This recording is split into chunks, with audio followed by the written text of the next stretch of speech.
5, 4, 3, 2, 1.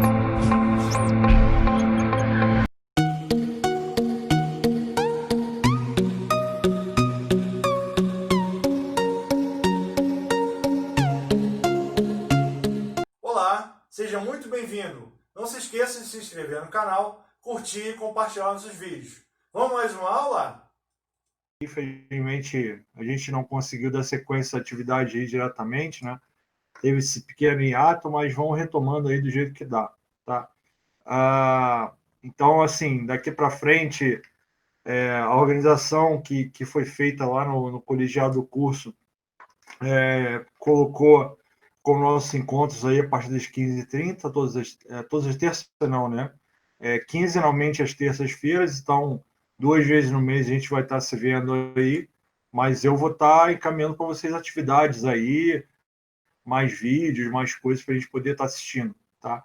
Nesse momento eu vou estar fazendo a aula de hoje meio que uma revisão rapidinha do Linux, porque daqui para frente a gente vai trabalhar com Linux direto, tá? O Windows Server ali, eu estou devendo ainda aquele vídeo feedback lá, né? Tal com alguns problemas, meu pai está com problema de saúde, aí fiquei meio enrolado, mas eu vou fazer isso aí essa semana disponível para vocês, além do material adicional de apoio e as atividades para você entregar, né, até o dia 14, né? Tá, o próximo domingo, sem ser esse agora que vem, o outro. Tá? Um questionáriozinho também bem sossegado ali, não tem problema, porque eu quero fazer meio que a preparação para a gente começar a um material novo aí, que é trabalhar com Nagios, né? A gente vai trabalhar agora com Linux a nível mais de rede.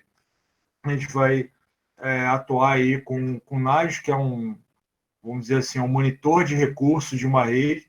Ele vai botar numa mesma tela para você. Vou ver se eu abro até o site dele aqui, se eu abro uma foto aqui, eu vou mostrar. Mas enfim, vou comentando aqui rapidinho. Ele abre o dashboard, ou seja, uma central de controle, onde você pode mensurar os níveis, por exemplo, de disponibilidade de memória, de HD de determinados servidores da tua rede. Você pode ver se o switch lá tal está funcionando, se o roteador está funcionando direitinho, se a ventoinha do PC da recepção da empresa ela está falhando ou não, se está alta temperatura. Então, é um cara que faz o gerenciamento de rede assim, bem bacana. Tem outras ferramentas, né? Zabbix, tem outros aí que fazem a mesma coisa, mas eu vou trabalhar com Nagios com vocês, que é uma ferramenta mais simples de implementar e de poder entender. É bem tranquilo. É uma página web aí que você vai abrir dentro da tua rede interna e aí ele vai mostrar todos os recursos ali. Tá? Eu acho que lá no IFC eles usam, mas em suma, geralmente todas as empresas aí de médio e grande porte usam essa ferramenta para poder verificar, né, se algum PC com problema, se tem uma câmera de monitoramento falhando, que não tem internet, alguma coisa assim. Então a gente vai ver isso, na verdade, é o conteúdo que eu planejei para a gente ver no segundo trimestre, né, antes lá no plano de ensino, definição lá no começo do ano. Então, eu pensei em trabalhar com essa ferramenta agora no segundo trimestre, né, até agosto. E aí, depois de agosto, a gente vai trabalhar com serviços de rede no Linux. Né? Eu cheguei a comentar com vocês logo no comecinho das aulas lá, né, alguns protocolos de rede, como DNS, como DHCP, como serviço de e-mail também, é, proxy, firewall, né? Então a gente vai ver esse serviço funcionando no Linux, a gente vai implementar e botar eles para funcionar, tá? Deixa eu fechar o WhatsApp aqui, senão atrapalha. Então, eu vou trabalhar nessa linha com vocês, tá? Então, não sei até quando vai esse período de atividades remotas aí, mas a minha pretensão é que até agosto a gente vai trabalhando aí, vendo Nagios, dá para ver na prática aí, eu vou mostrar para vocês como funciona, e tem um monte de material aí de demonstração de outros instrutores, professores também que trabalham com essa ferramenta, implementando, explicando e tal, então vou ver aqui na prática como funciona. A minha intenção é que cada um, se puder, levante a máquina virtual aí na sua casa, aí, se puder, e implementar, mas se puder apenas assistir a aula e ver algum dos vídeos ali que eu vou encaminhar, para mim tá bom. Vocês já vão saber o que é Nagios e amanhã, depois de ter necessidade aí, né? Se for o caso, vocês vão pelo menos ter ouvido falar e vão tentar estudar aí para implementar, tá? Claro que eu sei que nem todos vocês vão trabalhar na área de TI, né? Muita gente vai ser médico, advogado, engenheiro aí, vai atualizar biólogo, professor também de história, enfim, né? Mais musicista, mas eu espero que, né, como é o foco do nosso curso é TI, atuar na área técnica informática, então quem seguir nessa área vai ter esse respaldo aí, esse feedback aí, o background bom aí em relação a áreas aí, beleza? Gente, eu vou então começar a compartilhar a minha tela aqui. Eu estou com 2 monitores aqui, eu vou compartilhar um deles e aí eu vou mostrar uma ferramentinha bacana, porque a minha máquina está rodando um Windows aqui, só que eu vou trabalhar com Linux, né? Então eu preferi até usar o Windows até para replicar uma situação que vocês podem encontrar para tentar fazer com que você utilize o Linux a partir do Windows sem máquina virtual, né? Por acessão remota. Deixa eu compartilhar aqui. Vou apresentar agora a tela inteira. Deixa eu ver. Tá, essa aqui. Screen One. Beleza. Vocês vão ver a janelinha minha do Windows aí, tem um monte de íconezinho aí, né? Vamos ver se vai aparecer para vocês aí. Beleza, tá? Então tá aparecendo para vocês aí essa telinha. Vocês veem só meu rosto ou veem a janela do Windows e um quadradinho do lado com meu rosto?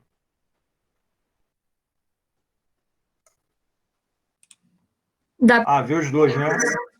Ah, beleza, beleza. Tá, tranquilo. E agora só vê eu, né? Show de bola. Tá? Só para eu não ficar muito perdido aí. Legal. Tá? Então eu estou vendo a mesma tela que vocês. Tá. Pessoal, então assim, se algum de vocês tiver, por exemplo, eu tenho uma máquina virtual Linux ou eu tenho um servidor Linux remoto, ele fica ligado lá na Conchinchina, lá não sei onde. E eu só preciso do IP dele para poder fazer ele funcionar, tá? Tem alguns passos que é necessário fazer para fazer com que esse servidor esteja disponível para a gente poder fazer o acesso, tá? Porque não é só ligar a máquina Linux e pronto, aí eu posso acessar remoto, acabou, não é por aí. A gente até viu no ano passado, né, lá em HSO, no finalzinho da disciplina, algumas coisas ali de SSH, mas eu vou dar uma revisada porque a gente vai precisar um pouco mais disso aí agora, tá? Então é o seguinte, eu aqui no meu Windows aqui, né, eu já instalei uma ferramenta chamada Put, né? Esse cara aqui. Tá, vou abrir um browser aqui. A gente até chegou a fazer ano passado, mas só para lembrar, tá? Deixa eu ver se está instalado o negócio aqui que eu gosto de usar para dar zoom. Espera aí. Aparece para vocês aí a janela com zoom ou não? Tá aparecendo normal ou com zoom? Tá com zoom.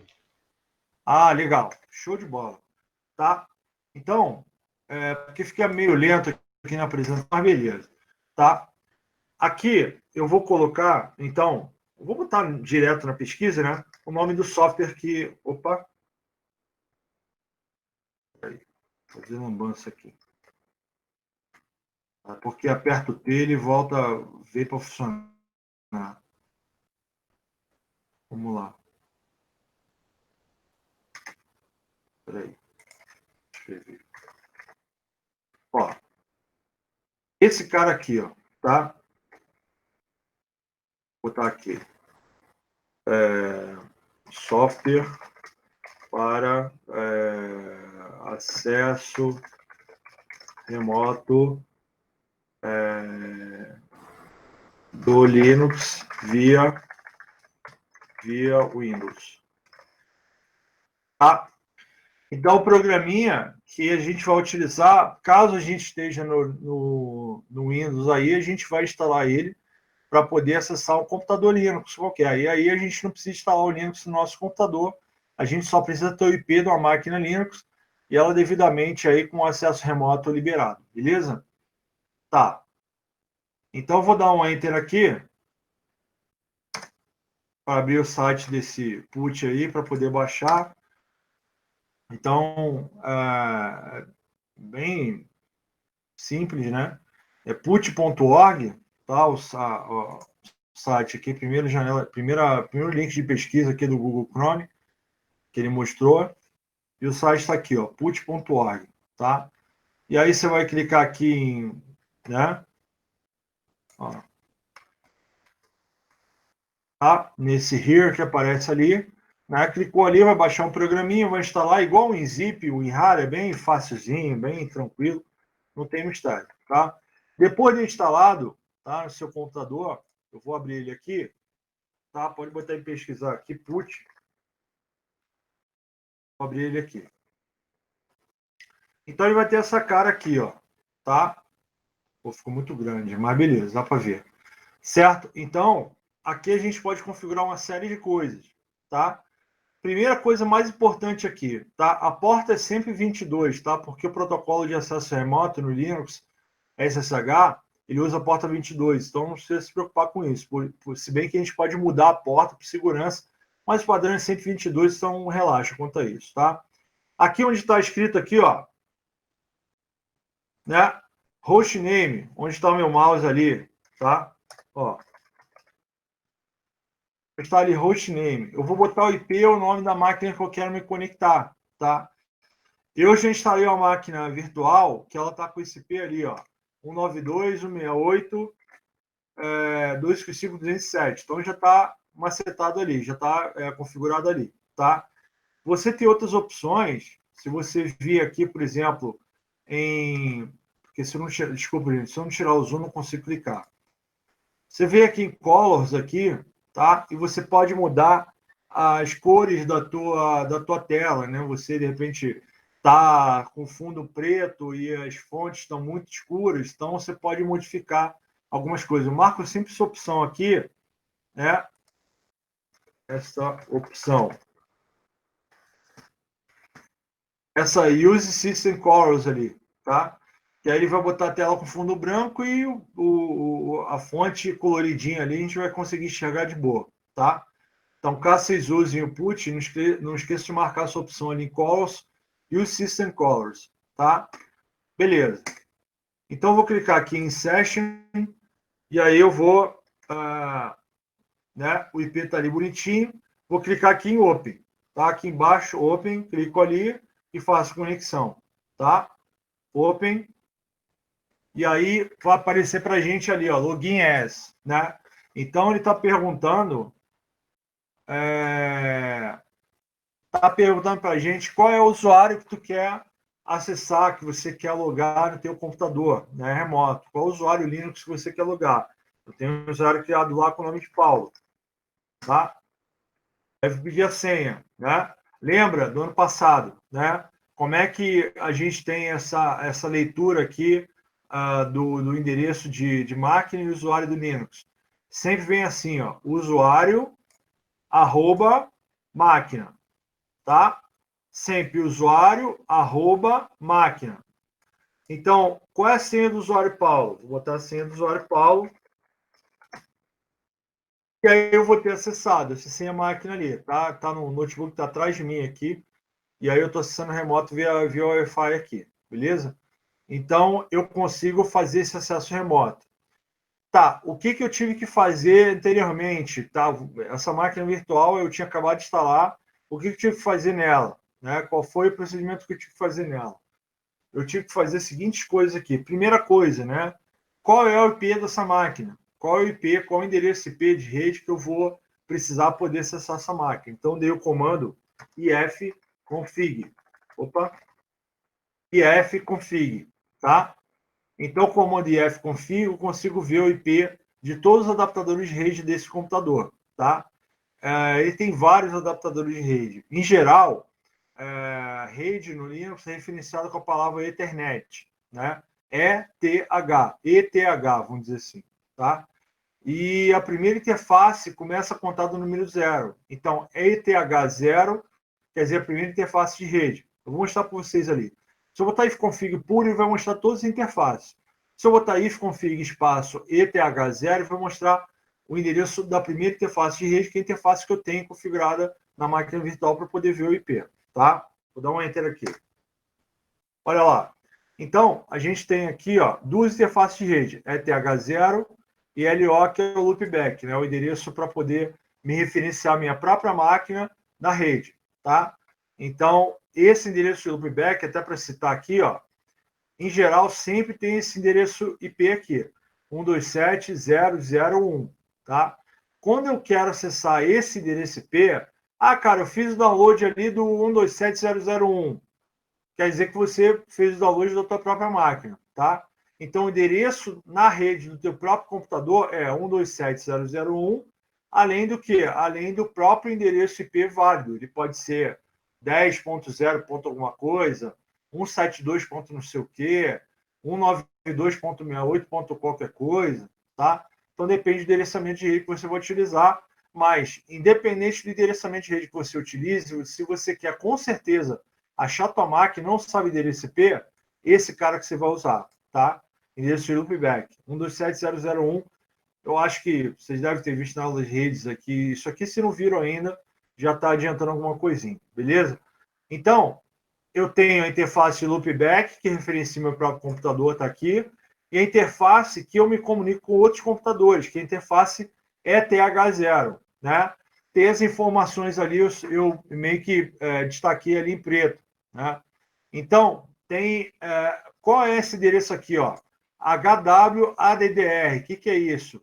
Hardware Address, é o endereço da placa de rede, né? É o endereço MAC, né? Endereço MAC da placa de rede. Esse endereço MAC, ele é formado por, tem 2, 4, 6, tem 12. É formado por 12 algarismos hexadecimais, tá? Onde, dos quais aqui, não lembro de todos de cabeça, mas pelo menos os 3 primeiros agrupamentos aqui, os 6 primeiros algarismos, né? Você tem grupos aqui, ó, de 2 a 2, né? Os 3 primeiros pares, ou seja, os 6 primeiros algarismos, identificam o fabricante dessa placa de rede, tá? Como essa placa de rede é virtual, então posso botar qualquer coisa ali que não dá nada, tá? Mas, em geral, esse endereço vem gravado na placa. Esse endereço aqui já vem fixo, você não pode alterar na tua placa, né? Claro, não pode alterar, né? Falando, né? De forma acadêmica, né? Você tem ataques à segurança de rede aí, ataques à vulnerabilidade, né? Que os hackers conseguem modificar o endereço da placa aqui, se passar como outra placa de rede, por exemplo, e entrar em determinado sistema. Vamos dizer assim, ó, na rede do IFC, existe uma regra onde todas as placas de rede começadas com 6F aqui, tá vendo aqui, ó, 080027, vai ser a hora, né? Mas não é hora não, é endereço hexadecimal ali, do endereço MAC. Então, o endereço começado com 6F ali, FFFFF, o que acontece? Ele vai ser permitido a ser adentrado no endereço do IFC, por quê? São placas que foram compradas lá pelo MEC, lá pelo governo federal, sei lá, por exemplo, tá? E aí um hacker, né, por exemplo, o cara quer atacar a rede do IFC, o que ele vai tentar fazer? Vai tentar falsear, fazer um spoofing ali, né? Vai tentar falsear o endereço da placa de rede dele para enganar o sistema operacional e a rede de computadores, né? Dizer que a placa de rede tem um endereço que, na verdade, não tem, um endereço fictício, só para poder violar a segurança de rede e poder acessar ali, tá? Um dos milhares de tipos de ataque que a gente tem aí é esse tipo de ataque de spoofing, né? Informação para tentar obter vantagem, tá? Beleza. Então, passando aqui no endereço MAC, né, que vocês ou já viram, vão ver lá em redes ali, a gente tem aqui outro endereço, né? A DDR, pessoal, é a abreviação de address, tá? Address de endereço em inglês, né? HW address, né? Hardware address, endereço MAC. E aqui, inet address, quer dizer o quê? Inet, internet, né? Ou rede somente, tá? Address, endereço. Então, qual é o endereço da minha placa de rede? O endereço dessa placa na rede. Tá aqui, ó. 192.168.255.207. Ah, beleza. Então, já sei o endereço dessa placa de rede aqui na minha rede. Se eu quiser acessar esse computador, no caso, esse computador Linux aqui, eu vou ter que utilizar, então, esse endereço de rede. Já sei, guarda essa informação ali. Beleza, tá? Não vou entrar muito em detalhes aqui, não, porque a gente já falou um pouquinho disso aí na outra disciplina, tá? É só para mostrar o que foi necessário para fazer o PUT funcionar, tá? Beleza, eu já sei o endereço de rede aqui da minha placa, né? Já sei de qualquer outro computador da minha rede qual é o endereço que eu tenho que acessar. E aí eu tive que fazer o seguinte, eu tive que instalar um programinha no meu computador, né? Para quê? Para que ele pudesse aceitar conexões de entrada. Lembra? Eu estou tentando, da minha máquina Windows, acessar essa máquina Linux. Então, eu preciso fazer com que a máquina Linux aceite conexões de fora, tá? Então, eu tive que instalar um programinha nela para poder fazer o aceite de conexões de fora, aceite de conexões remotas. Qual é o nome desse programa? É um programa baseado no protocolo SSH, tá? Então, o nome desse programinha é esse cara aqui, ó, Open SSH-server, tá? Eu já falei para vocês como é que a gente pode usar ali o apt-get para buscar programas, né? Mas o nome desse software aqui é esse OpenSSH Server. Vamos dizer que você não lembrasse do nome de um servidor, por exemplo, como é que você poderia fazer, né? Quando você... Dá um Ctrl aqui. Quando você quer buscar o nome no software, você tem que utilizar o repositório de aplicações do Ubuntu. A gente está utilizando o Ubuntu aqui no caso, então a gente vai utilizar a suíte apt-get para ajudar a gente nisso, tá? Então, o primeiro comandinho que você tem que dar para poder atualizar a tua lista de pacotes aí, atualizar a lista no teu computador, no teu cache local, é esse cara aqui. Eu sempre tenho que botar sudo na frente, porque é um comando de administrador de sistema, tá?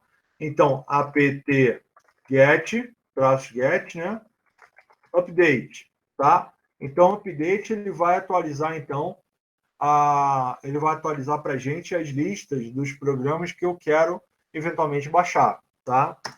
Dou um enter ali, vai pedir, ele vai verificar se o usuário atual tem permissão de sudo, vai verificar se o usuário atual tem permissão de poder executar tarefas como sudo, vou botar a senha do usuário atual e vou embora, tá?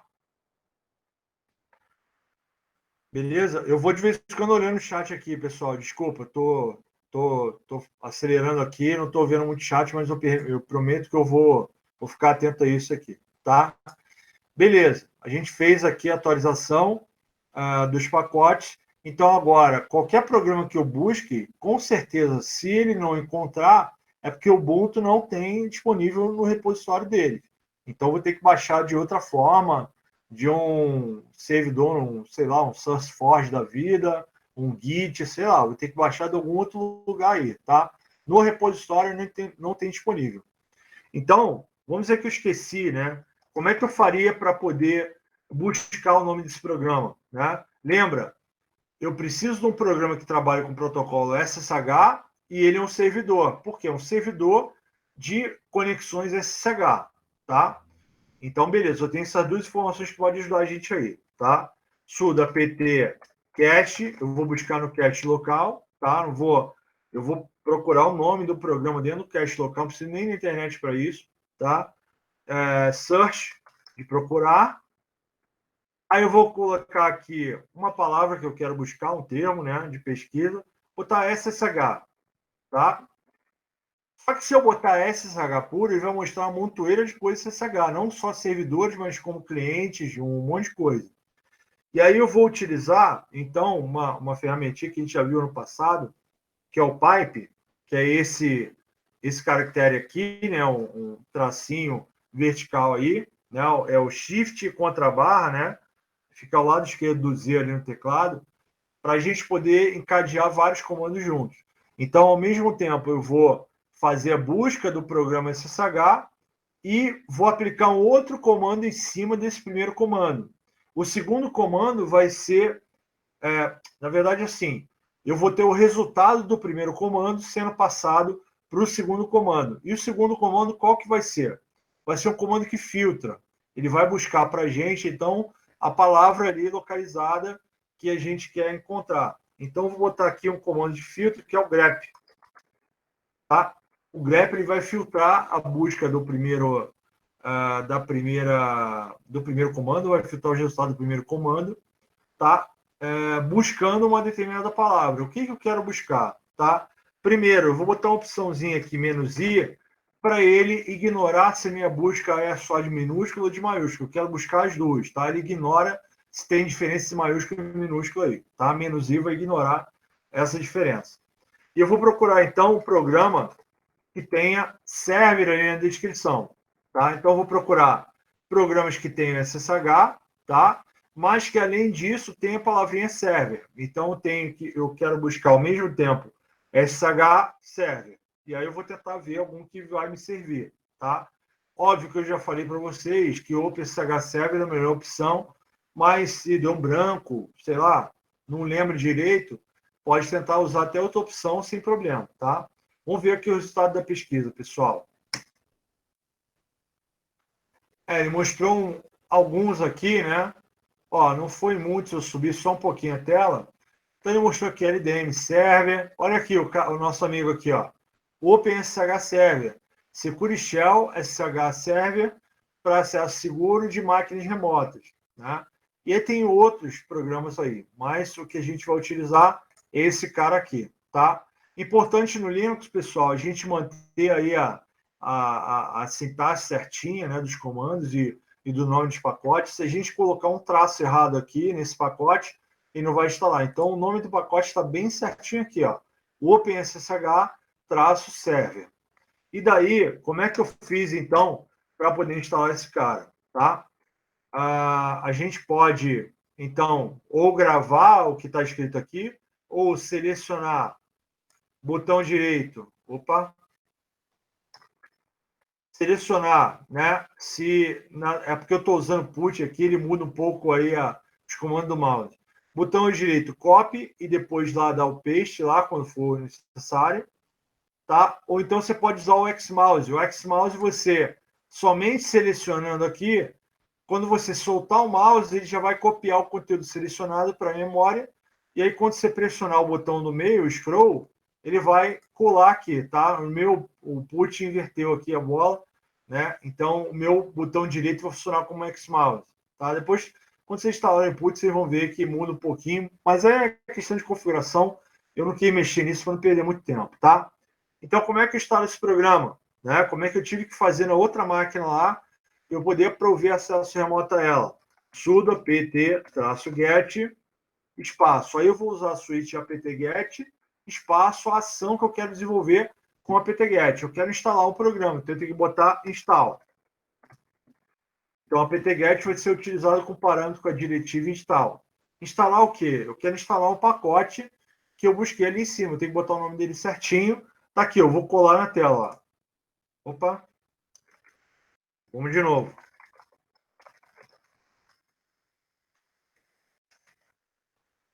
Tá? Vou digitar na mão aqui que o put fica meio zoado aqui, tá? Para não ter problema aí, tá? Então, o comando que eu tenho que colocar na tela é esse aqui, ó. Tá? Então, sudo, porque é uma tarefa de administrador de sistema. apt-get, que é a suíte para trabalhar com pacote, repositório. Install é a ação que eu vou querer executar em cima do pacote que eu vou descrever aqui ao lado, e o nome do pacote, tá? Então, dei um Enter, instalei a ferramenta, beleza. Então, a partir daí, eu consigo fazer com que todo usuário que está cadastrado no meu sistema Linux, ele possa acessar remotamente essa máquina aqui. E daí eu instalei o put e aí fiz a conexão para esse computador aqui. Beleza? Tá. Pessoal, só para fazer um comentário, tá? Eu vou apagar aqui a telinha. A gente vai ter à disposição esse tempo aí das 2 aulas, tá? Para poder utilizar. Não quer dizer que todas as vezes eu vou utilizar o tempo inteiro, tá? Então, eu vou tentar hoje focar aí no que a gente, no que eu pretendo que vocês tenham ali uma noção, uma revisão ali do que a gente já viu, tá? Mas pode acontecer do nosso encontro, vamos dizer, síncrono aí, encerrar meia hora antes, 15 minutos antes, 10 minutos, 40 minutos antes, depende, tá? Então, o que eu pretendo agora, a gente olhar alguns comandinhos aqui, rever alguma estrutura de shell script, né, para fazer scriptzinhos ali para a gente automatizar tarefas, né, porque vai ser importante, porque na hora de instalar o serviço, muitas vezes a gente vai fazer automatizado, vai agendar tarefas, vai utilizar a agenda de tarefas do Linux, que é o cron. Então, a gente precisa ter no radar aí essa questão do shell script afiado aí, né? Não podemos esquecer ele de lado total, porque vai ser bem útil para a gente. E só para lembrar, também a linguagem de programação. Se usa a lógica de programação, né? Todos aqueles laços de repetição ali em Portugal, o algoritmo em português mesmo, né? Os passos, implementa o shell script. Então, também a linguagem de programação dentro do sistema operacional Linux. Beleza?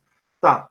Vamos, então, dar uma revisão aqui, pessoal, em alguns comandinhos simples aí, tá? Que vão ser úteis para o nosso dia a dia, né? E para a gente trabalhar. Além do que, já quem tiver acesso ao Moodle aí, quem está no computador, por exemplo, consegue acessar o Moodle, tem apostilas lá, mas além disso, eu vou jogar no e-mail de novo somente as apostilas de PDF. Quem tiver só com o celular e não está tendo condição de usar o computador nesse momento aí, não tem em casa, relaxa, tranquilo, vocês sabem que eu vou botar o material.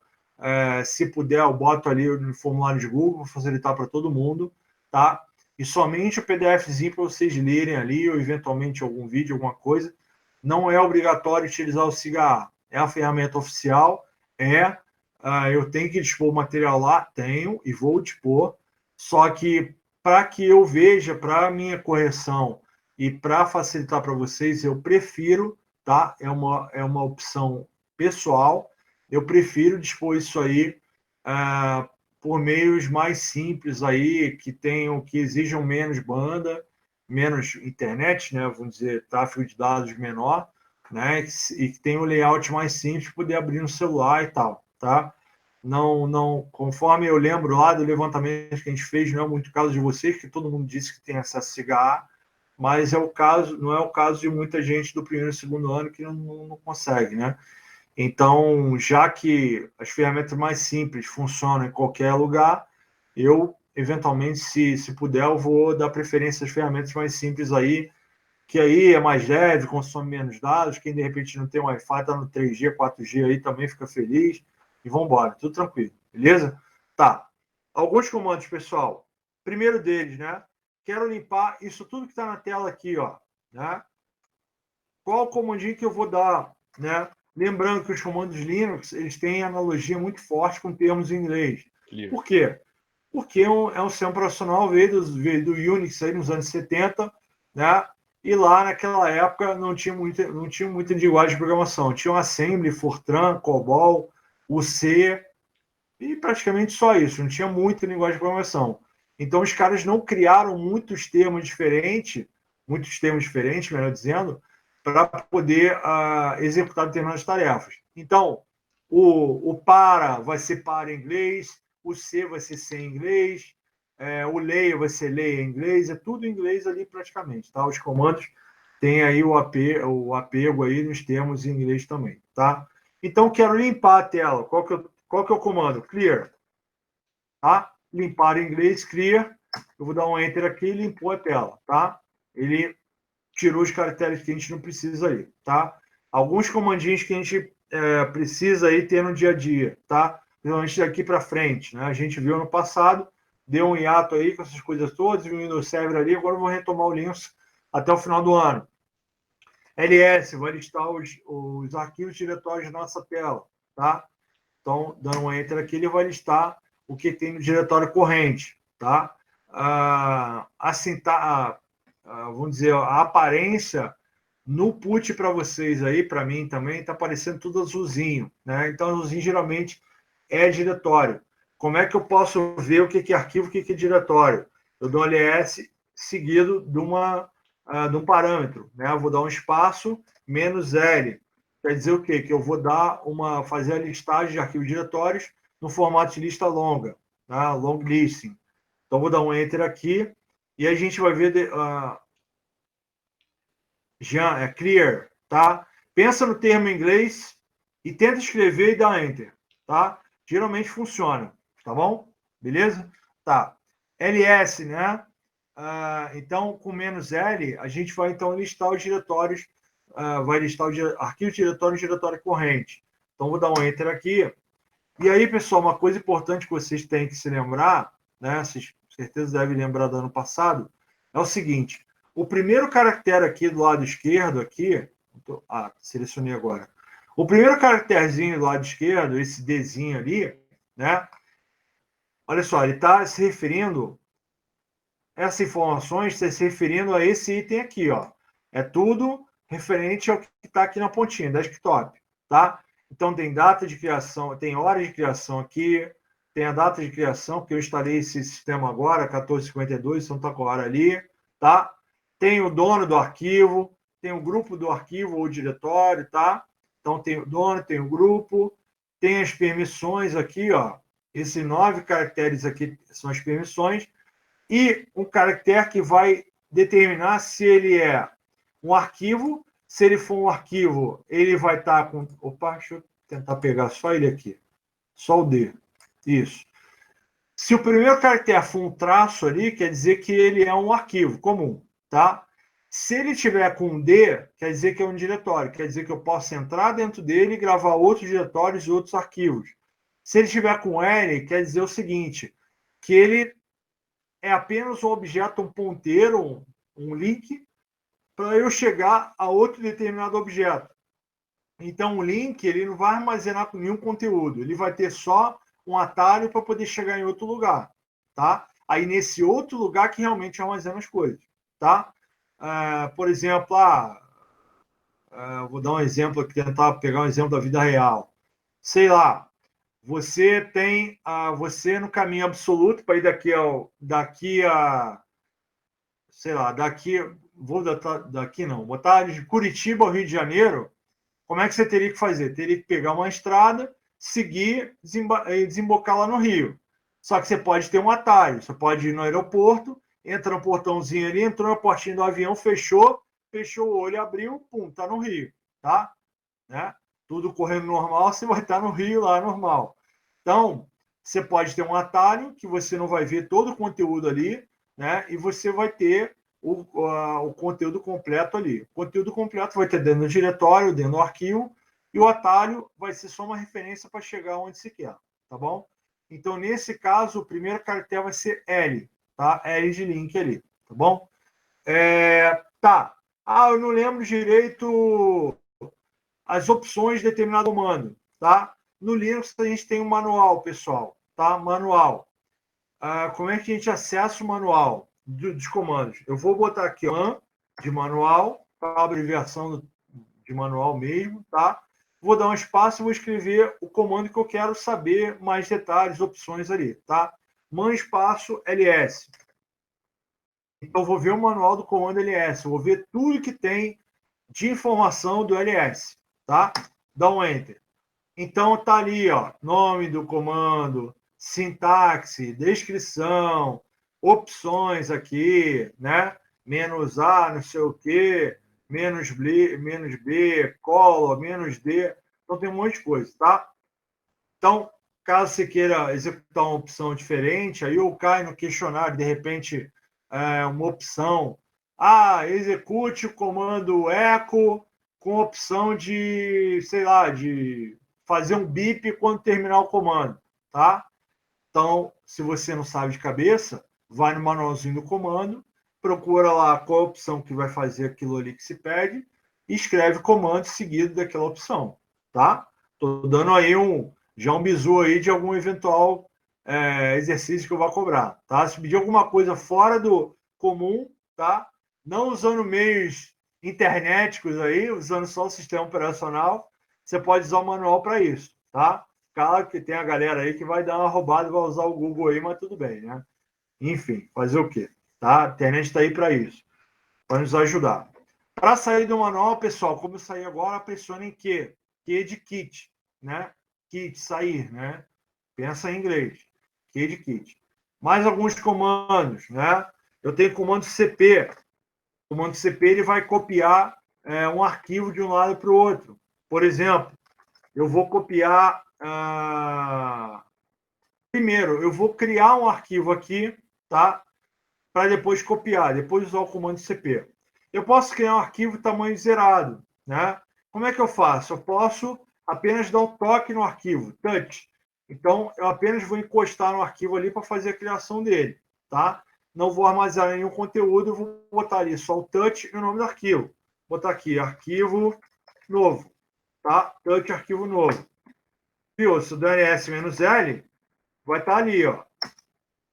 Arquivo novo está criado aqui, tá? Foi criado aqui com a hora de agora 16:09, beleza? Se eu quiser copiar esse cara para um outro nome de arquivo, quiser fazer a cópia dele, eu faço assim, ó, tá? Se for um arquivo que não é protegido pelo sistema, eu posso dar o comando direto. Se for um arquivo que é protegido do sistema, eu tenho que usar o sudo na frente, tá? Então, esse arquivo eu criei agora, arquivo bobinho, tá? Então, eu vou botar o comando direto. CP, espaço origem, espaço destino. Espaço arquivo novo, espaço o nome de destino. Eu quero fazer uma cópia dele. Então, cópia de arquivo novo, tá? Então, eu tenho esse arquivo aqui já criado, vou copiar o que está aqui para esse cara aqui, tá bom? Dei um Enter, ls-l, agora eu vou ver se realmente criou realmente o arquivo ou não, né? Vou dar um ls-l para ver se ele criou. Tá aqui, ó. Cópia de arquivo novo. Tamanho 0, igual esse aqui de cima. Mesma coisa, tá? Igualzinho. Copiou permissões, copiou tudo bonitinho, tá? Um outro comando, pessoal, para criar diretório, entrar e sair de diretório, né? Eu vou criar diretório com, lembra, ou é termo em inglês ou abreviação de termos em inglês. Eu quero criar diretório. Como é que seria criar em inglês? Por exemplo, né? Make. E traduzindo em diretório seria directory. Tá? Abreviação, não me perguntem por quê. Eles fizeram a abreviação MK, de make, e directory foi para dir. Junto as duas coisas. Luiz, eu vou explicar, vou chegar lá, tá? Vou chegar no CHMod, CHAlm, vou chegar no CHGroup, vou chegar lá, rapidão. Vou indo acelerado aqui para dar tempo, não comer o tempo de vocês aí, tá? mkdir, então, diretório, sei lá, dir1, pronto, para não ficar muito grande. mkdir dir1.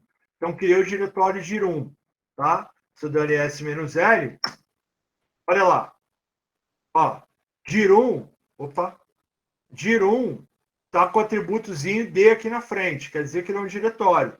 Então, quer dizer que eu posso entrar no diretório também. Quer dizer que eu posso copiar coisa para dentro dele também.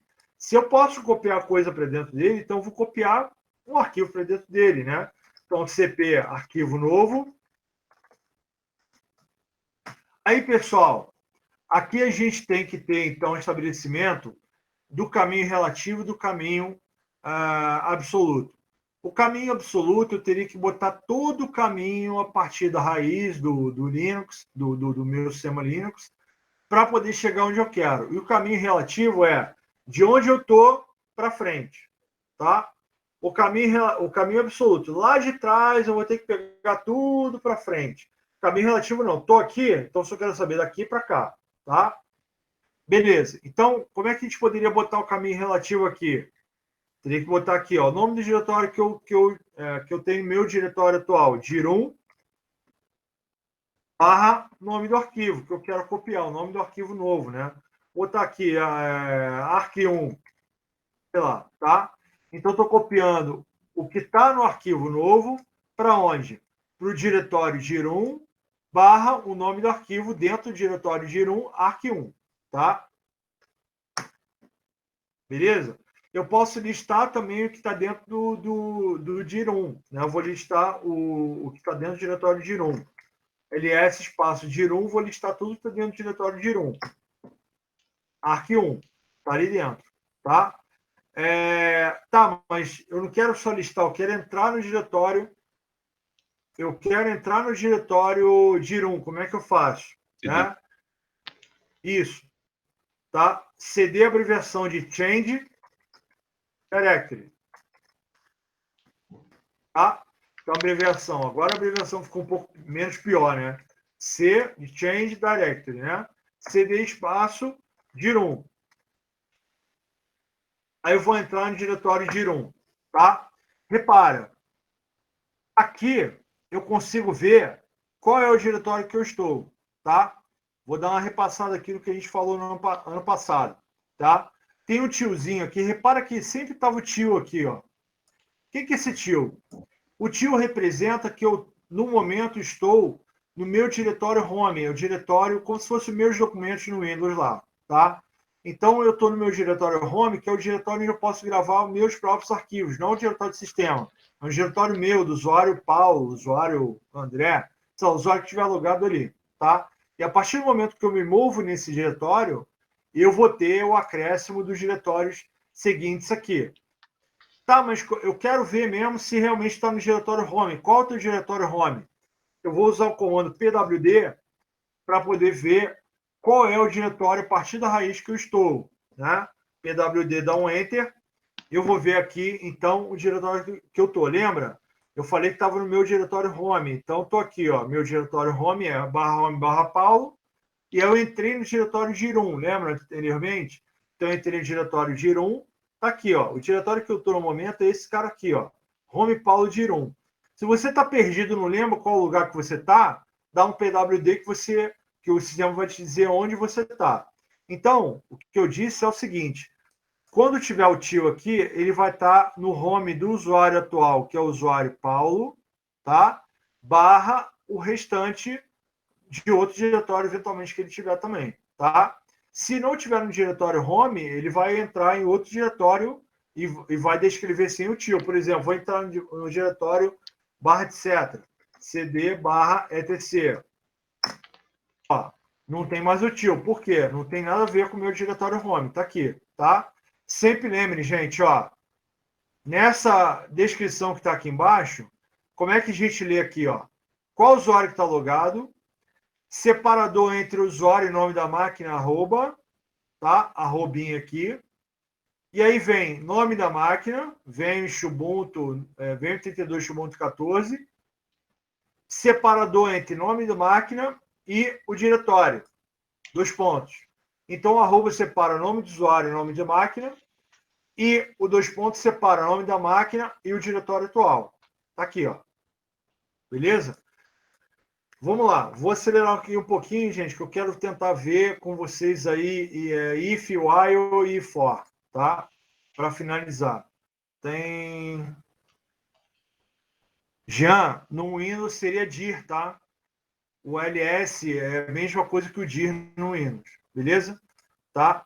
Se você der dir aqui, funciona também, tá? ls é a mesma coisa que dir, tá? Aproveitando, vocês sabem que na vida real, né, as pessoas têm apelidos, né? A gente tem várias pessoas que têm apelidos, né? Enfim, vários, Zequinha, Cabeção, sei lá, né? Mas o verdadeiro nome da pessoa é outro, né? André, Fábio, sei lá qual, Tiago. Então, no Linux a gente pode também colocar apelido nos comandos. Por exemplo, ou a gente pode botar uma sequência muito grande, um comando muito grandalhão, que eu estou com preguiça, ou às vezes não me lembro como escreve toda hora direto ele, e eu posso colocar um apelido para aquela sequência longa. Por exemplo, existe o comando... Quer ver uma coisa? Por exemplo, vamos dizer que eu quero fazer esse comando aqui toda vez. Ó, eu preciso executar esse comando aqui todo momento. Ó. SH, espaço, o usuário que eu quero acessar, usuário Paulo, arroba máquina, sei lá, vou botar um endereço qualquer aqui. Vamos dizer que é esse comando aqui, tá? E aí eu quero transformar num nome mais simples, mais amigável para a gente, tá? Qual é o comando que eu posso criar apelidos para o meu sistema? Criar apelidos para a gente poder evitar digitar tantas coisas, botar apelido ali de uma letra, 2 letras, sei lá, várias letras aí. Pessoal, só desliga o microfone aí para não dar retorno aí, tá? Valeu. Então, é o comando alias, tá? Alias. Alias é a mesma coisa que nickname ou apelido em inglês. Então, o comando alias, ele vai Pessoal, só fecha o microfoninho aí, acho que o Luiz está com o microfone aberto, fecha por gentileza aí. O comando alias, ele então vai transformar um comando grande, uma sequência de comandos, em um único nome, tá? Vamos ver como é que funciona esse alias aqui.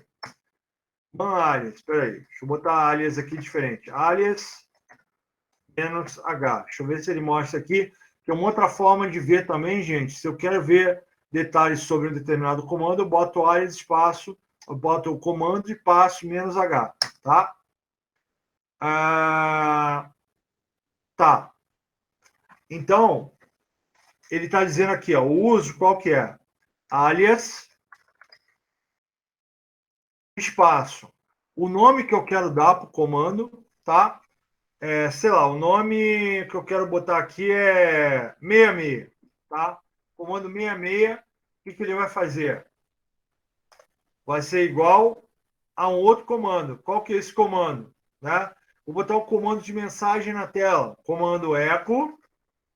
Boa tarde, galera do IFC. Vamos ver se ele vai transformar, então, o comando 66, que está aqui, representando esse comando aqui, beleza? Vou dar um Enter aqui. Tem que fazer, então, o seguinte, tem que fazer de uma outra forma. Alias... Espera aí. Deixa eu tentar botar esse cifrão aqui, para ver se ele funciona. Espera aí.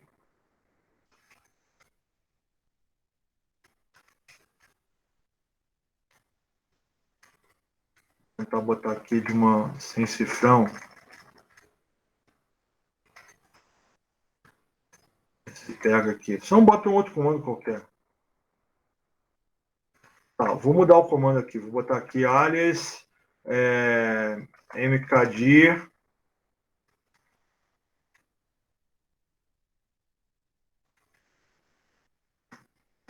/temp /1. Então, usando o alias aqui, ele vai transformar então esse nome aqui do 66 nesse comandinho aqui, tá? Acho que eu estou botando o contrário, gente. Espera aí.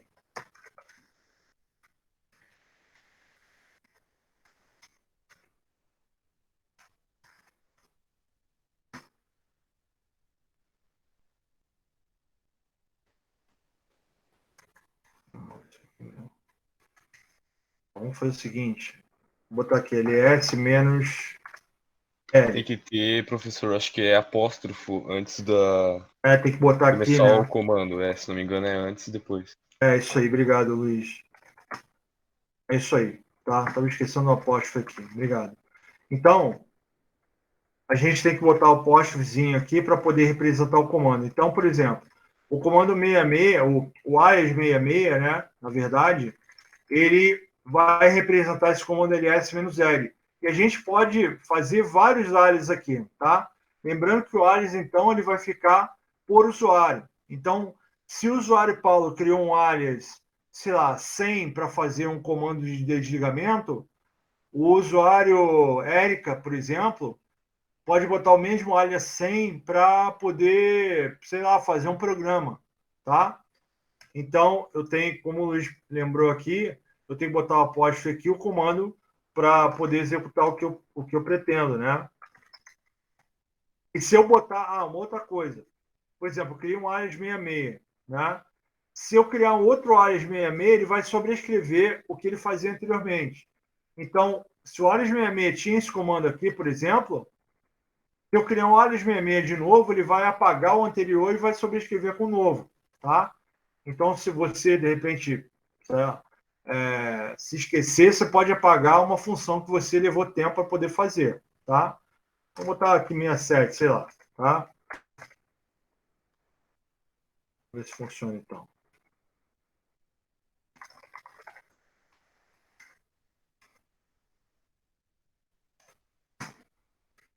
Uma 67, isso aí, tá? É a apóstrofo que estava faltando. Então, o apóstrofo, então, ele determina qual é o comando que você vai ter ali no meio, tá? Então você pode criar um apelido para uma coisa que você quer fazer. Imagina, tu botar um comando ali com 300 caracteres toda hora. Cria um alias ali, rapidinho vai solucionar o seu problema, tá? Pessoal, 16 e 24, vamos então partir aqui para a gente criar scripts, tá? Falar sobre três comandinhos bem rapidinho, tá? chmod, ch1 e chgroup, tá? Lembra, eu vou criar um arquivo aqui, sei lá, teste arc, tá? Ai, caramba. Tá? Criei o arquivo teste arc, tá? Eu fiz aqui, pessoal, porque eu estava no diretório / etc, é um diretório de sistema. Então, se eu botar o comando direto aqui sem sudo, ele não vai funcionar. Então, dei um CD, voltei para o meu diretório home, ó, o tiozinho aqui, tá? E aí executei o comando e deu certo, tá? Então, se eu dou ls-l, o que ele vai mostrar aqui, ó? O arquivo teste arc, tá? Ele tá com os seguintes atributos, tá? Os atributos que tem aqui de permissão, os três, vamos chamar isso aqui de caractere, né? Vamos colocar dessa forma. Então, o primeiro caractere dessa sequência aqui, ele determina qual que é o diretório, se ele é um diretório, se ele é um arquivo, se ele é um link, tá? Então, esse cara a gente não vai lembrar dele, tá? Então, os demais, do segundo até o 10º, até aqui, ó, tá? Eles determinam para a gente as permissões, tá? Então, os três primeiros aqui se relacionam com a permissão para o dono, tá? Então, o que está escrito aqui quer dizer as permissões para o dono, que é o primeiro nome que vem aqui na frente, tá? O primeiro nome é o dono do objeto, do diretório, ou arquivo que seja, tá? E o segundo é o grupo, tá? A gente pode não só ter um dono, mas a gente pode ter um grupo onde as pessoas pertencentes a esse grupo têm os direitos de acesso designados pela permissão aqui, tá? Mas vamos voltar aqui, tá? Então, esses caracteres 2, 3 e 4 aqui se referem às permissões para o dono. Os próximos 5, 6 e 7 se referenciam à permissão para o grupo. E 8, 9 e 10, que são os três últimos, se referenciam para quem não é dono e quem não é grupo. A gente chama de outros, tá? Então, dono, grupo e outros, tá? 3 primeiros, 3 segundos e 3 terceiros aqui, tá? Se a permissão estiver setada com traço, quer dizer que eu não tenho aquela permissão, tá? O padrão sempre aqui vai ser RWX. Então, aqui, se tivesse todas as permissões, estaria com RWX. Só que ele está com traço no lugar do X. Ó, repara aqui, ó, RWX. Ó. Aqui no teste ARC, ele não está com X aqui. Quer dizer o seguinte, que o dono, que é esse cara aqui, a qual se refere essas permissões daqui, ele não tem a permissão de X, ou seja, de execução aqui no final. Tá? Tá com traço, não pode. Porém, ele pode R e pode W. Ele pode ler e pode gravar. Tá? Vamos para o segundo. Segundo se referencia esse segundo nome aqui, ó, tá? Que é o grupo do arquivo. Quando a gente cria um usuário no Linux, ele cria também um grupo com o mesmo nome, tá? Então, RW possui permissão de leitura e gravação para quem está no grupo Paulo, tá? Porém, quem está no grupo não consegue executar esse arquivo. E quem não é dono, quem não é grupo, consegue fazer essas coisas aqui. Quais são essas coisas? O R indica que eu tenho permissão de leitura, read, tá? O traço na posição do W, deveria ter um W como aqui, né? Mas tem um traço. Quer dizer que eu não tenho, está negada a permissão, eu não tenho permissão de leitura. E também não tenho permissão de execução, tá? Então, R de read, W de write e X de execution, né? Tinha que botar do E aqui, que era mais fácil. Vamos botar do X, enfim, tá? Fica assim mesmo. Então, quer dizer as permissões do arquivo aqui. Como é que a gente pode modificar essas permissões e também o nome do dono e do grupo aqui, tá? Para isso, eu vou usar dois comandinhos aqui para criar mais um usuário e mais um grupo, tá? Para criar grupo e para criar usuário é uma tarefa de administrador de sistema, então a gente vai ter que usar sudo na frente, tá? Sudo E aí é sempre termo em inglês, tá? Add, adicionar. Então, vou adicionar um usuário, user. Adicionar usuário, espaço, sei lá, aluno. Acho que não tem aluno, vou botar aluno aqui, tá? Aluno. Então, vou adicionar usuário, aluno. Pede a senha do usuário Paulo para ver se ele tem permissão de sudo.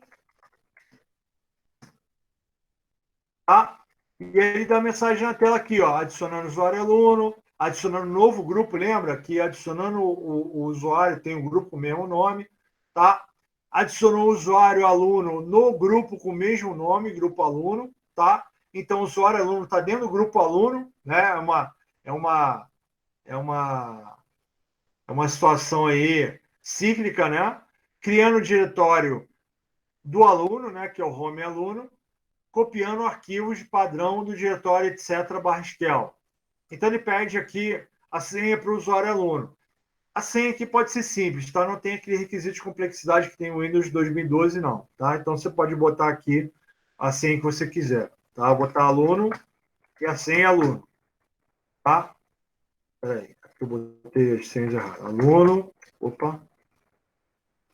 Vou deixar sem senha mesmo, porque ele não acabou passando batido ali, tá? Aqui é só um cadastro, você pode preencher com o nome completo, né? Eu vou passar todas as informações direto aqui, só para poder ter um display melhor ali do usuário, tá? Nome completo, número da sala, isso aqui é padrão, tá? Para uma empresa. Informações estão corretas? Sim. Deu enter, tá? Então, o usuário aluno está sem senha no momento. Como é que eu faço para trocar a senha de determinado usuário? Tá? Trocar a senha é uma tarefa de administrador de sistema, então tem que botar solto. Comando para trocar a senha é passwd. Abreviação ali, meio abreviado, password, né? É password, que é senha em inglês, sem o O e o R. Passwd, tá? Espaço, o nome do aluno, o nome do usuário, melhor dizendo, né? E no caso aqui é aluno. Então, vou trocar a senha do usuário aluno. Vou dar um enter aí. Ele já validou a minha senha, já viu que eu sou o sudo ali, que eu sou o superusuário, né? E aí, eu agora vou botar nova senha para o usuário aluno. Pede para repetir. Isso aqui, ó. Senha atualizada com sucesso. Tá? Beleza. Então, já tem o usuário criado aí com a senha certinho, com já autenticado, já, enfim, modificada a senha. Criar um grupo. Adicionar add, grupo, group, tá?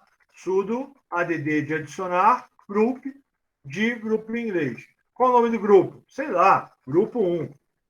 Qualquer coisa aqui para a gente passar aqui, tá? Ó, adicionou o grupo 1, acabou, tá? Uma outra coisa. Como é que eu posso adicionar o usuário a um grupo? Pego um usuário e boto dentro do grupo. Como é que eu posso fazer? É o mesmo procedimento para adicionar, para criar um grupo, só que aqui eu vou primeiro adicionar um usuário a um grupo. O usuário entra no grupo, então primeiro tem que botar o nome do usuário. Eu quero adicionar a um grupo aqui, no caso não é adicionar um grupo, adicionar a um grupo, usuário aluno, a qual grupo? Grupo 1. E aí a gente lê, se deu certo, lê ali o retorno do sistema operacional. Aqui, ó, adicionando usuário aluno para o grupo 1 completo, tá? Então, adicionamos o grupo aí, o usuário a um grupo, tá? Vamos lá. Agora, como é que a gente faz para modificar, então, um grupo de determinado objeto? Vou dar S-L aqui de novo, né? O teste ARC, ele está com o usuário Paulo, está aqui, ó, Paulo, e o grupo Paulo. Eu quero mudar o usuário para aluno e grupo para grupo 1, que a gente criou agora. Como é que eu faço? Para mudar o usuário, mudar o dono, como é que a gente faz? Sudo ch o AUM vem de owner, né, que é o inglês aí, tá? E eu boto o nome do objeto e depois o nome do dono, tá? Então, objeto teste arc, espaço, o nome do novo dono, no caso, aluno. Tá? Opa, fiz o contrário aqui. Primeiro o nome do usuário, depois o nome do objeto. tá? Primeiro o nome do usuário e depois o objeto, tá? Então, o nome do usuário é aluno, objeto teste ARC. Em geral, quando você é profissional, não reclame porque deu certo, tá? Vamos testar. ls-l. Olha aqui, pessoal. O usuário era Paulo, como todos os outros, né? Já mudou para aluno. Vamos mudar agora, então, o grupo desse teste ARC. Vamos mudar para grupo 1. Como é que a gente faz? Sudo chgrp change group, né? Abreviado. O nome do grupo, grupo 1, e o objeto, teste ARC, tá? Que é o meu arquivo. Então, quero tirar o Paulo daqui e botar quem? Grupo 1, tá aqui, ó. Tá? Vamos verificar se ele realmente mudou. Vou botar teste ARC aqui para aparecer só ele, não aparecer os outros, né? Aqui, pessoal, o grupo do teste ARC era Paulo e agora o grupo é grupo 1. Beleza. Mais um comando de mudança aí, para mudar permissões, mudar esses caras aqui, tá? Como é que funciona? Na dúvida, pessoal, você pode usar sempre o manual, tá? O man. Bota man, espaço, o nome do comando. Para mudar a permissão, a gente vai usar o comando chmod, tá? Chmod muda as permissões. A gente pode mudar permissões em octal, tá?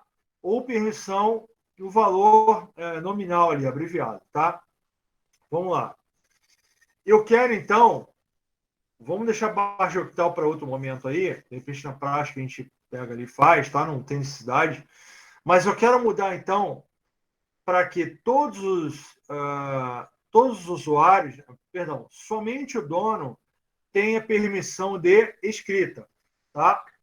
Então, somente o dono, que aqui tem a abreviação de U, tem a permissão de escrita, não, de execução. Tá? Execução é permissão X. Então, se eu quero adicionar uma permissão, eu boto mais aqui, tá? O U, então, é o dono, tá? Ó, o U vai ser o dono aqui. E mais eu estou botando, então, para adicionar uma permissão. Qual é a permissão? X, tá? Permissão de execução. Qual é o objeto? Teste ARC, tá? Então, a permissão anterior estava desse jeito aqui, tá? Eu quero modificar esse tracinho aqui, quero tirar de RW traço para RWX. Vamos ver. Seta para cima repete os comandos, tá? Para comandos anteriores, para baixo ele vai avançar nos comandos mais recentes, tá? Aqui, pessoal, estava RW traço, passou para RWX. Por quê? Porque eu mudei a permissão de quem? Do dono, adicionando a permissão de execução. Tá bom? Agora eu quero retirar todas as permissões, tá? Dos outros. Eu quero que os outros não tenham permissão de nada, tá? Então, os outros, né? Others, eu vou abreviar, então, com a letrinha O. O O significa os outros, essas permissões aqui. Eu quero que os outros não acessem nada. Então, o que eu tenho que fazer? Eu tenho que remover permissões, tá? Quais permissões que eu quero tirar? Leitura, R, escrita, W e execução, X, tá? Então, os outros estão apenas com a permissão de leitura. Eu quero tirar tudo, estou tirando todas as permissões. Então, estou tirando R, W, X. Então, não vai sobrar nada ali, tá? Vamos ver aqui. Olha aqui. R, traço, traço, traço, traço, traço. Quer dizer, quem não é dono, né? Não vai, quem não é dono, quem for dono, melhor dizendo, vai conseguir ler, gravar e executar. Quem for do grupo vai conseguir ler e gravar, como está aqui. E os outros? Os outros não podem fazer nada, tá? Que aí é uma opção de segurança, né? O usuário que você não confia, você não conhece, não deixa de fazer nada. Pessoal, tá indo até aí? Dúvidas até aí? Eu vou passar o material, tá? Isso aqui a gente já viu na outra disciplina, só para dar uma revisão geral aí. para vocês, né? Eu sei que muitos não têm condição de praticar aí, mas é meio que a gente dá uma relembrada em alguns comandos aí para a gente poder adentrar no Linux aqui para frente, beleza? Tá tranquilo até aí, pessoal? Tá? Beleza. Vou criar aqui 3 scriptzinhos bem simples aí para a gente ver, lembrar, né, de sintaxe do if, do while e do for, tá?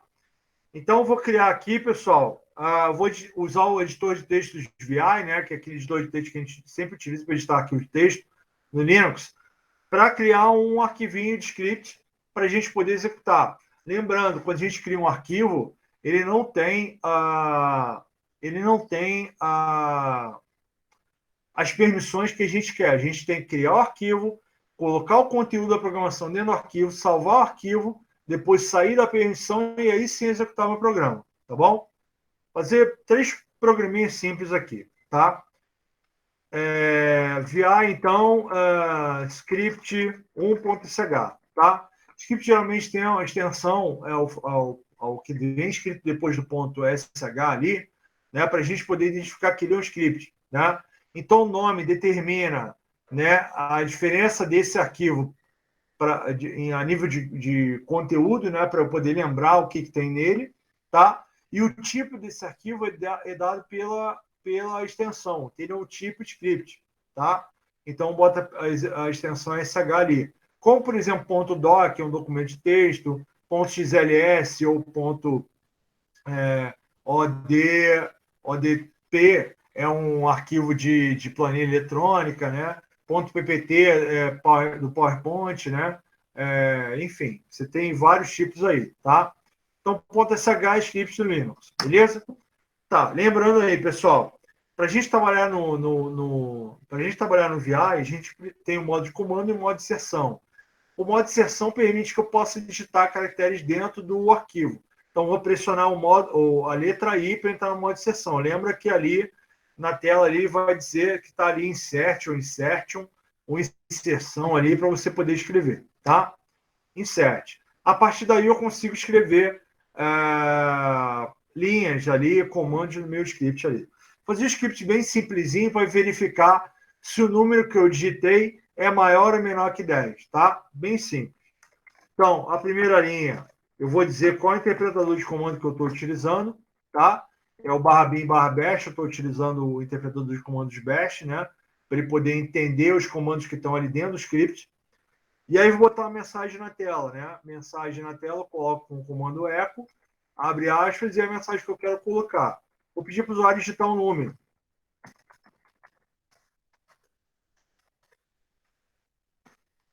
O cara digitar um número, depois de digitar o número, eu vou fazer a leitura dessa variável, tá? Variáveis em Linux é preferencial você colocar sempre em maiúsculo. Por quê? Porque como ele diferencia os nomes maiúsculo e minúsculo, se você botar ali um nome minúsculo que já existe no determinado comando, vai dar problema, vai dar sobreposição ali, o script não vai rodar. Então, sempre use maiúsculo, tá? Read, botar aqui número em maiúsculo, tá? Variável número. E aí, eu vou, então, utilizar agora o if para poder verificar se esse número que eu digitei ele é maior ou menor que 10, tá? Tem a apostilinha que a gente utilizou, vai utilizar esse ano de novo, uma apostila de alguns comandos básicos do Linux ali. Tem a sintaxe do if, do while, do for também, tá? Vou passar para vocês de novo. No e-mail aí, junto com o link do YouTube, para poder ver essa aula de hoje, tá? Então, vou botar aqui a sintaxe if, e aí eu tenho que botar entre colchetes os parâmetros para poder fazer o teste. Ele vai fazer um teste lógico aqui, né?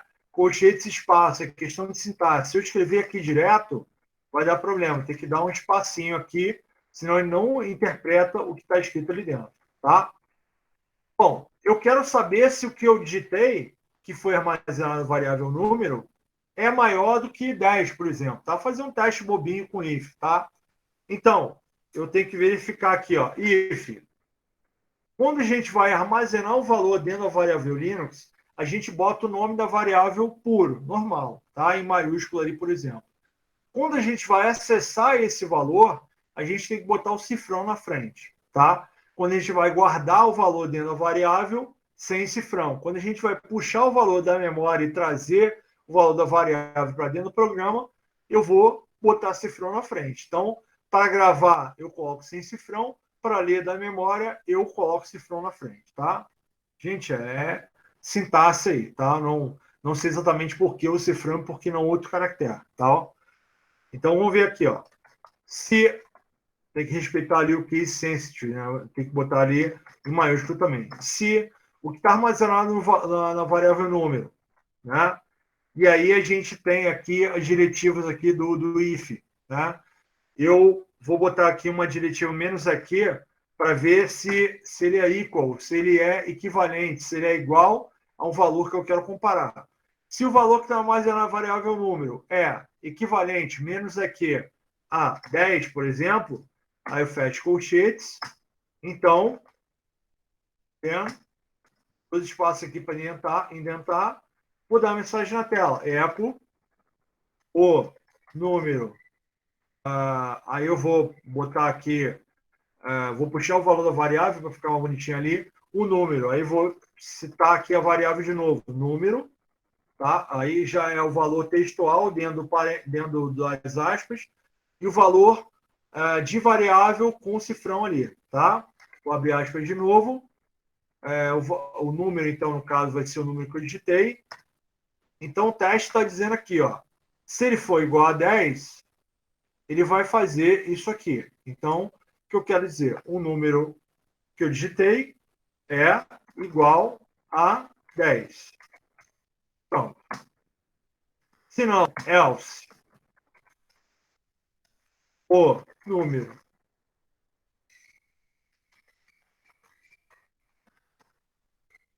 é diferente do que 10, tá? E aí eu tenho que fechar o if, né? Ao abrir o if, tem que fechar o if. Geralmente você fecha o if ao contrário, né? Começou com os caracteres I e F e fecha eles com reversamente, né? Bota F e I, tá? Fechou o exemplinho de if aí, só para a gente dar uma lembrada, tá? Vou pressionar ESC aqui para voltar para um modo de comando. Vou pressionar aqui dois pontos W e Q. O dois pontos W salva o conteúdo do arquivo, dois pontos Q, ele vai sair do VI. Então, posso fazer os dois encadeados ali. Dois pontos WQ, vai salvar e vai sair. Tá? Fechou. Para eu ver realmente se ele gravou, eu posso verificar o conteúdo do arquivo. Então, vou dar o comando cat para o nome do arquivo ali, ó, script 1.sh. Tá? cat script 1.sh. Tá aqui, ó. Os comandos que eu digitei, tá dentro, o conteúdo do arquivo é esse aqui. Ele conseguiu mostrar o conteúdo do arquivo ali. Tá bom? Tá. Para poder executar esse programa, como é um arquivo que está no meu próprio diretório, veja, eu não botei nenhum diretório na frente. Ele é só o arquivo puro. Eu tenho que executar ele com ponto barra. É uma conversão Linux para arquivos executáveis que estão dentro do teu diretório. Então, ponto barra, o nome do arquivo, ponto .sh. Tá? Só isso. Ele deu ali, ó, permissão negada. Fiz de propósito. Por quê? Porque eu não dei permissão de execução para esse arquivo. Eu preciso dar permissão para que esse arquivo seja executado e possa rodar os comandos que estão ali dentro, tá? Então, tem que usar aquele comando chmod que a gente viu agora. Chmod. E aí, eu não vou especificar se é o dono ou outros, vou botar qualquer um que pegar ali pode rodar. Então, vou botar mais x, espaço, nome do arquivo, script1.sh, tá? chmod mais x para poder executar o arquivo. Qual é o nome do arquivo? Script1.sh. Vou botar a seta para cima para repetir o comando. Então, agora tem condição de poder executar o script. Vou digitar um número ali, vou botar 8, sei lá, tá? Ele vai validar no if, vai fazer o teste lógico com if, se é igual a 10. Se for igual a 10, ele vai responder de uma forma. Se for diferente de 10, ele vai responder de outra forma. Número 8 é diferente de 10, tá? 16 e 49, beleza. Gente, eu vou fazer o seguinte, tá? Eu vou utilizar um while aqui dentro desse próprio script aqui. Para quê? Para que seja perguntado se eu desejo continuar a fazer essa tarefa ou quero sair do programa. Tá? Então, eu vou modificar esse script aqui, usando o while, só para a gente lembrar da sintaxe rapidinho aí, para ele poder, enquanto não digita determinada tecla, ele vai continuando, tá? Vamos lá. Vou editar aqui o script, então, e fazer uma coisa, tá? Assim que eu entro aqui no meu programa, ele já tem esses comandos aqui. Eu vou fazer o seguinte.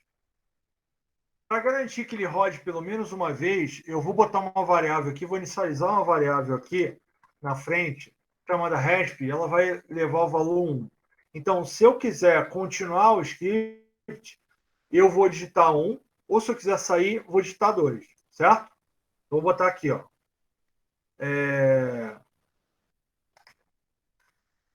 Eu vou botar um loop infinito aqui, tá? Para ele fazer a execução dos comandos aqui, tá? A gente pode botar um loop infinito enquanto for verdade, quer dizer, as variáveis, elas, por padrão, têm sempre o valor lógico verdade ali, tá? Então, enquanto for verdade, quer dizer, ele vai ficar com loop direto, tá? Não esqueça, para fechar um loop, para fechar um while, tem que ter o done aqui no final, tá? Tem que ter o do e depois o done. Tá? Beleza. Antes de executar, ou então eu posso, em vez do while true, eu posso botar aqui, ó, fazer um teste se o resp é igual a 1, tá? Eu posso fazer de várias formas. Eu vou inicializar a variável resp aqui, tá? Ó, variável resp recebe 1, tá? O resp é a variável que eu vou utilizar para a resposta. Então, while true do, então, enquanto for verdade, execute, tá? Eu vou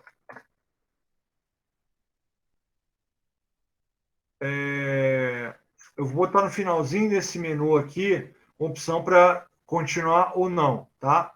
Então, enquanto verdade, ele executa isso aqui, digite um número, parará, beleza, tá? Eu vou perguntar para o usuário se ele deseja continuar, tá? Echo, vou pular uma linha aqui. Deseja continuar. Aí eu vou botar aqui, ó, 1, sim. 2, não. Tá? Deseja continuar. 1, sim, 2, não. Tá? Então, eu vou então ler a variável resp aqui. Deixa eu fechar aqui. Vou ler a variável resp. E vou botar um if. Se a variável resp é igual... Quer dizer, se a variável resp for igual a 1, né, ele vai continuar, ele vai voltar para o loop. Então, tem que tratar a opção que, teoricamente, vai fazer com que eu saia do programa. Então, se a variável resp for igual a 2, tá? Então, o que eu faço? Eu tenho que sair do loop infinito, eu tenho que sair desse laço, tá? Vou fazer essa forma aqui mais rápida aqui, que o nosso tempo está acabando, tá?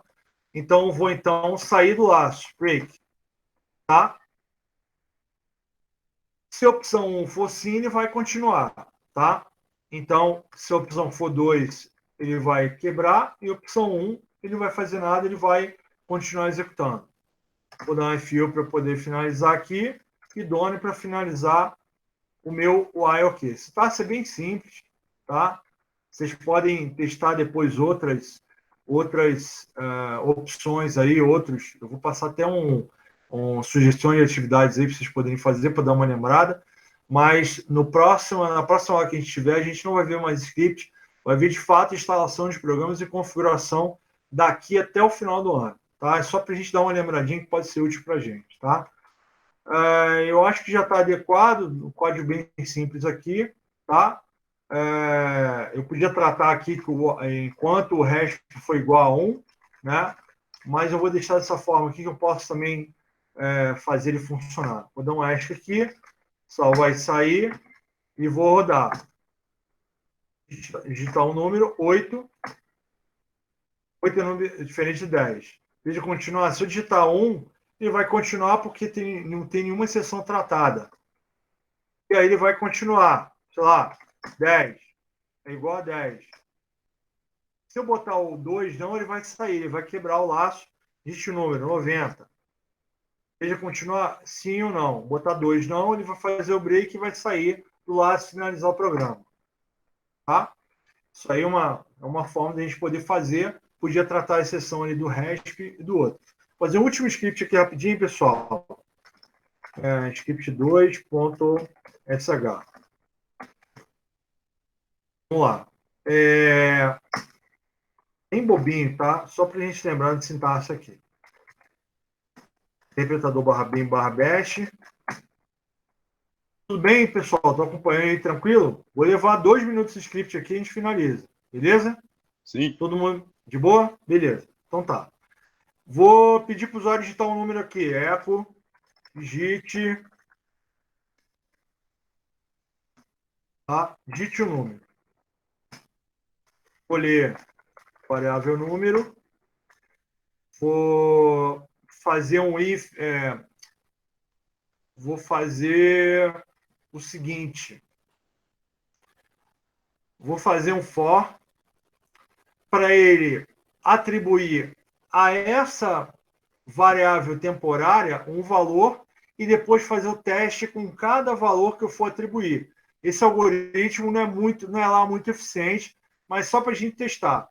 Então, eu vou ler um número qualquer, vou digitar um número ali, vou fazer um for de tantos a tantos passos e vou comparar esse número e vou dizer se ele é igual ou diferente, por exemplo, tá? Bem bobinho aqui, tá? Então, vamos lá.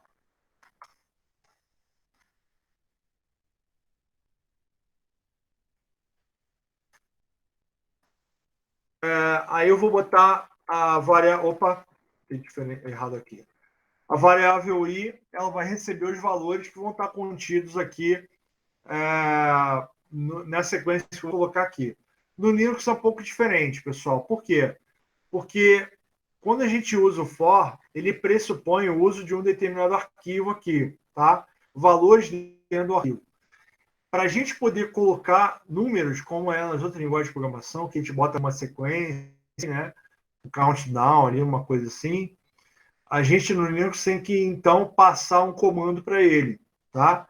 Então, vou jogar um comando sec ali, e o comando sec, a gente pode atribuir, então, ele começando a contagem de um determinado número até outro determinado número. Eu vou botar para ele contar de 1 até 10 com intervalo de 1, tá? Então, como é que a gente faz aqui, tá? Para poder chamar um comando do terminal, tem que botar cifrão a parênteses, tá? Então, sec, começando no 1, e aí pulando de 1 em 1 até o número 20, sei lá, tá? Vamos fazer assim, tá? Então, eu vou executar determinada coisa. O que eu vou fazer? Cada passada do for, o i vai ter um valor diferente, tá? Primeiro valor começa em 1, o intervalo de 1, então o próximo é 2, 3, 4 e o último valor é 20, beleza? Então, para cada valor de i, ele vai fazer um teste. Qual que é o teste? If, vou testar. Se o valor que está em i for igual à variável número,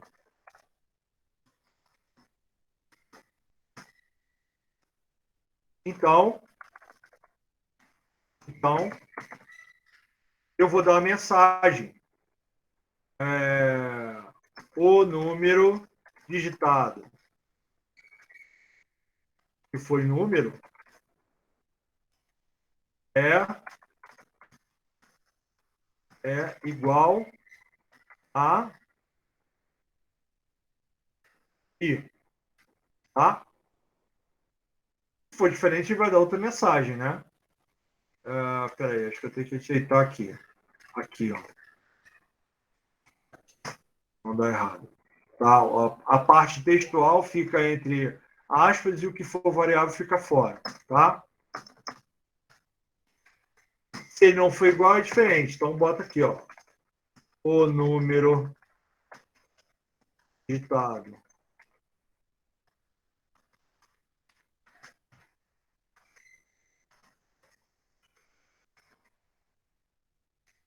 Bota aqui o I, tá? Finalizo o FI, finalizo o FOR, acabou. Então, o programa vai contar de 1 até 20. Em cada valor de 1 até 20, ele vai testar. O valor atual do I é igual ao número digitado? Vai dizer que é diferente. Então, ele vai listar tudo na tela, beleza? Vou dar um chmod aqui.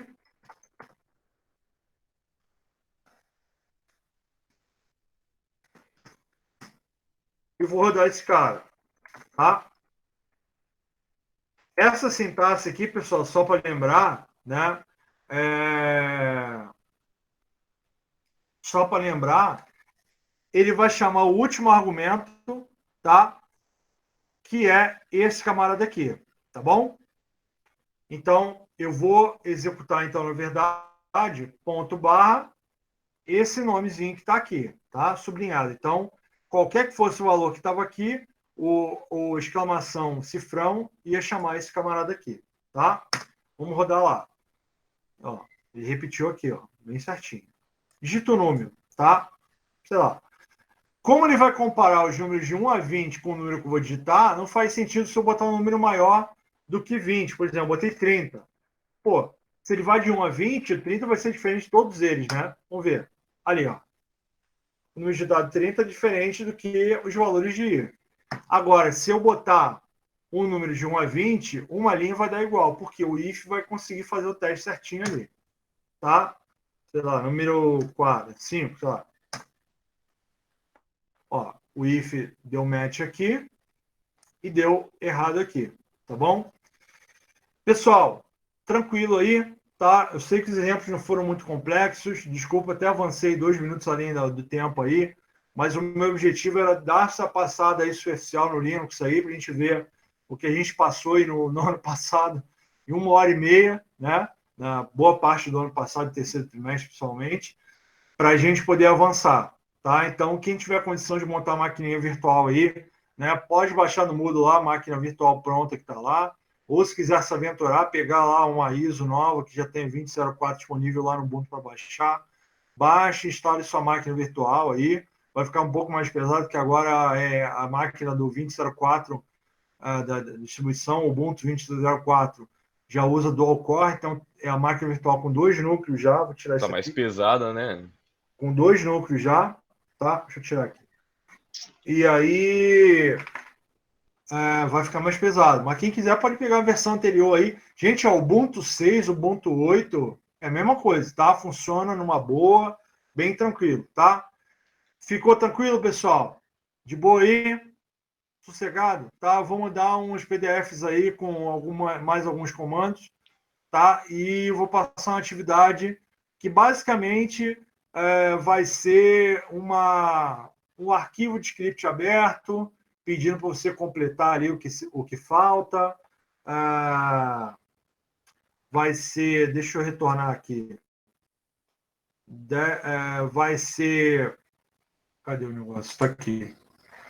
Vai ser para você me dizer um determinado comando, né, que eu quero saber ali, né? Coisas nesse tipo, beleza? Ficou tranquilo, pessoal? Ficou alguma dúvida aí? Tudo certinho? Tudo beleza? Tranquilo? Escreva no chat aí, beleza. Tá, podem falar, tranquilo. Então, pessoal, eu vou mandar tanto no grupo de WhatsApp quanto no grupo de e-mail, então, essa aula gravada, para quem infelizmente não pôde acompanhar hoje, não pôde estar com a gente. E aí também vou mandar as atividades, né, para vocês me retornarem aí até o dia 14 próximo, né, antes da semana que vai ter a nossa próxima aula síncrona, que eu pretendo já entrar no Nagios aí, instalação e configuração do Nagios aí, tá? Enfim, a gente vai seguindo dessa forma aí, para assim que a gente encerrar o Nagios aí, eu espero que já retorne as aulas presenciais, a gente já entra na questão do terceiro trimestre aí, né? Eu espero que volte para agosto, né? Não seja muito mais do que isso. Minha previsão é bem pessimista, mas tomara que não seja pior do que isso.